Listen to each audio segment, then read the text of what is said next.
Subtracting fractions is quite easy, so let's talk a little bit about it. And we're going to follow a rule or a method that may not always be the easiest, but it will always work.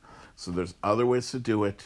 You're welcome to do it other ways that work, as long as they're mathematically sound, but this way will always work. So let's talk about subtracting fractions.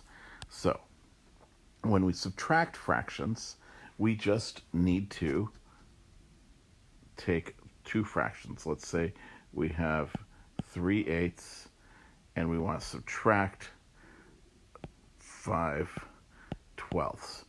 All we need to do is turn this into an addition problem. I know this sounds really familiar because that's how we're doing a lot of things, but I'm trying to really streamline it that when you have subtraction, if you turn it to addition, then you don't have a bunch of rules to remember.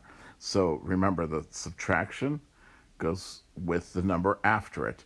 So that's minus a positive 5/12. So that turns into 3/8 plus negative 5/12. And then we can do this really easily. Let's make our L chart. Let's see, 2 goes into both of those. 2 goes in again. I know I could have done that a little easier. I know that. You don't have to remind me.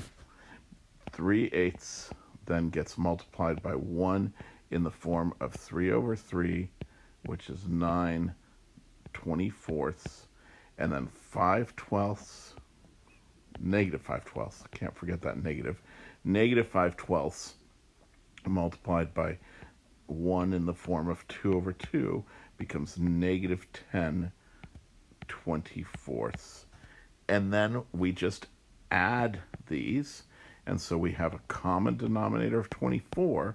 And we have 9 plus negative 10. And by now, you should be pretty proficient in adding integers with different signs. And so we just find the difference of those.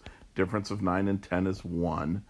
And then the sign of the bigger number of the adding problem is negative. And so we have that as negative 1/24. Doesn't matter if they're both positive, both negative. It just matters down at the adding part. So to subtract fractions, all you have to do is turn it into an addition problem.